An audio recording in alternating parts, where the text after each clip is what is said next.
So in this lesson, we'll look at the types of economic systems. One of the things you need to understand, of course, is that not all economic systems are the same, and they can vary greatly along a scale. And essentially, we kind of define it into four primary types of systems. Each of the four would interpret the circular flow model in slightly different ways. So when we look at this model, what we're really thinking of when we go through it is, okay, this is a basic model of how things work. Depending on the type of economic system you're dealing with, it will kind of change the interaction the government has within that economy and how much influence they actually have.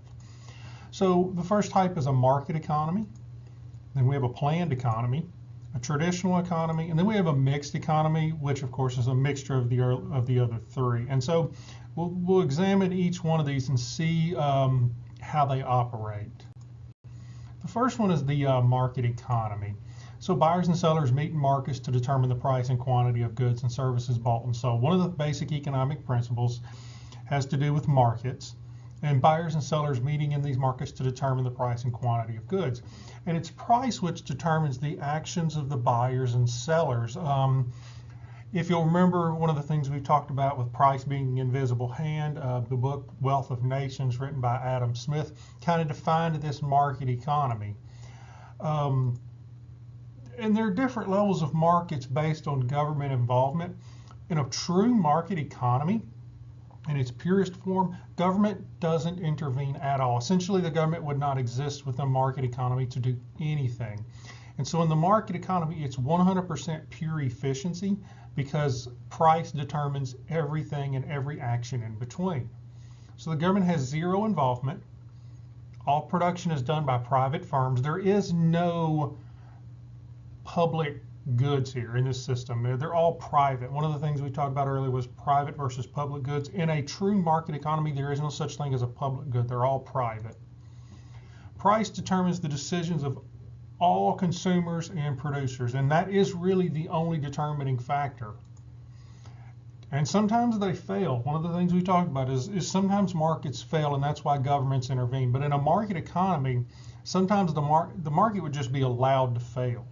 So that's this market economy. Our next economy type is planned or command economies. Another names you're going to hear here: socialism, communism. Those two terms, socialism and communism, are not the same thing. They are slightly different. In a communist system, 100% of the production takes place in government-owned plants and facilities.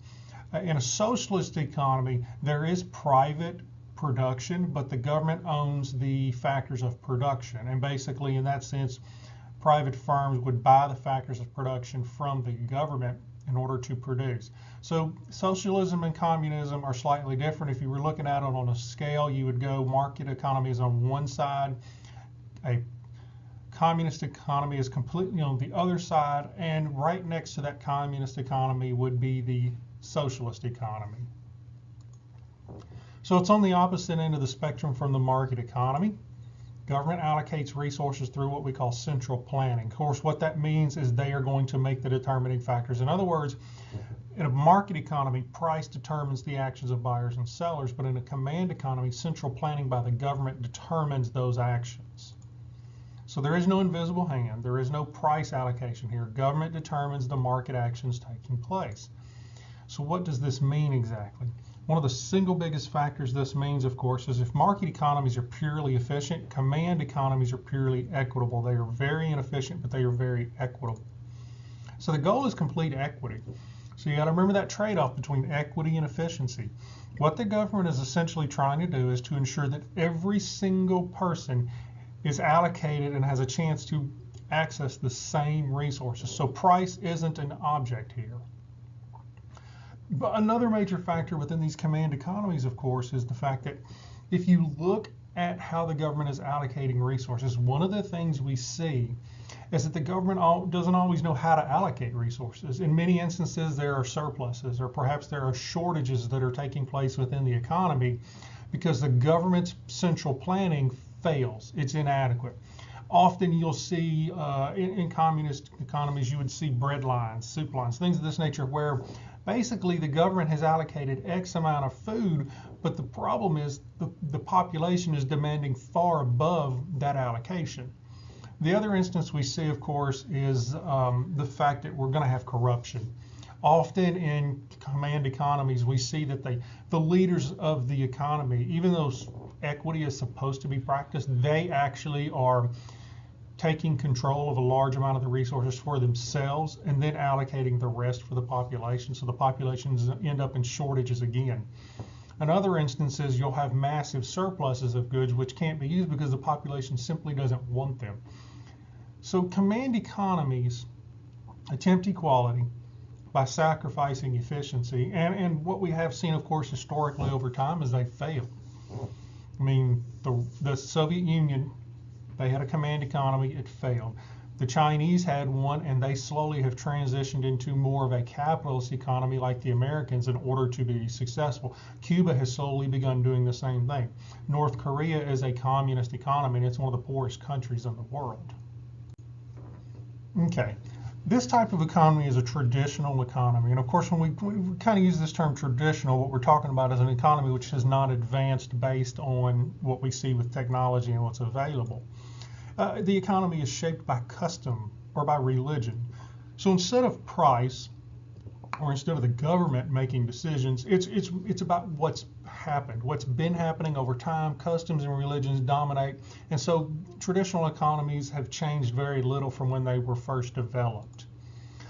People are born into their economic status. We call this the caste system. Traditional India dealt with the caste system. They're moving away from that now, but in a caste system, basically, wherever your family is born into, whatever that economic status is, that's the status you were in. And there is no upward movement here. There's no vertical transition within this caste economy. It's only horizontal in terms of once you're in that class, you stay in that class. There's no moving upward. So there's little room for mobility within this traditional sense. And it's so one of the single biggest factors here is it destroys the incentive to increase the standard of living. What's the point of working as hard as you possibly can to gain an education or to get a new job when you're not going to get it? Because there's no incentive to increase the standard of living because you're stuck in that position.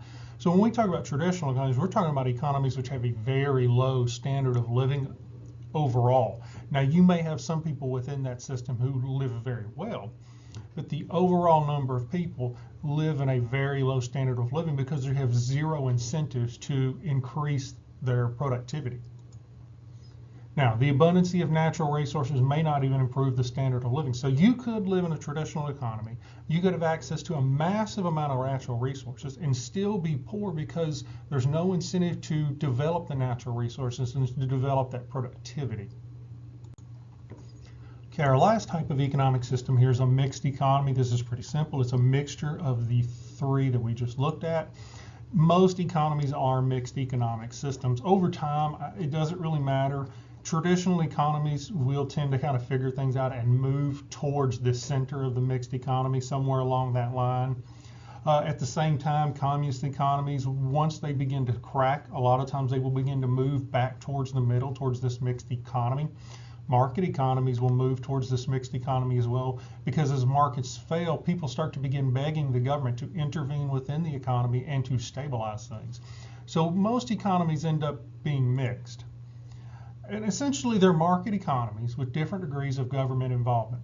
One of the things we can look at across the board is we can basically pull out a map of countries and we can start looking at them, and what we'll notice is the majority of them are market economies. Where they lie along that line between market and command economies is a matter of how much government involvement there really is. In some European countries, you'll see much more government involvement than you will here in the United States. In others, you may see less. So it varies depending on these levels. But the government exists, and we want to regulate the economy. The goal of the government in this sense is to try to prevent market failure, to try to encourage positive externalities while limiting negative externalities. That is what the government is attempting to do, to regulate the economy. Now, how they regulate the economy is something we'll get into it a little bit later. The second is to promote equity and efficiency in differing levels. In some parts of the economy, the government may be promoting far more equity than they are efficiency, whereas in others, they're going to promote efficiency over equity. So depending on the market you're looking at, you may see differing levels of equity versus efficiency. Third is to create incentives for economic growth. One of the things we know about growth is that it's not going to happen unless there's an incentive for it to occur, which one of the things we said about traditional economies is there is no incentive for growth because you can't move up that standard of living. So governments are existing within the market economies to create incentives for economic growth, to try to drive economic growth. To give you a really good example of this here within Tennessee, one of the things you may have noticed is that in Tennessee now, they've developed a program so that when you graduate, you have the opportunity to go to college for free. Like you could go to Montlow for that year and go for free. So developing this incentive for economic growth is development in education in this example. So these mixed economies, which is what most economies are, see a market economy with government intervention of some level, whether it be moving more towards that command side or moving away from that command side more towards the true market. Each economy is moving within that system, and that's kind of what we'll look at when we go through looking at macroeconomics, as to what extent is the government regulating the American economy. Okay, so this is the index of economic freedom. What this tells us is basically how free a country's economy is. You'll notice US, Canada, Denmark, you'll notice over here some of the European countries are in that mostly free range. The dark green there, Australia, you'll notice it is in that free 80 to 100 score. But one of the things you'll notice is if you start to look at countries from a perspective of standard of living, you'll notice the standard of living decreases for countries in this red, orange, yellow.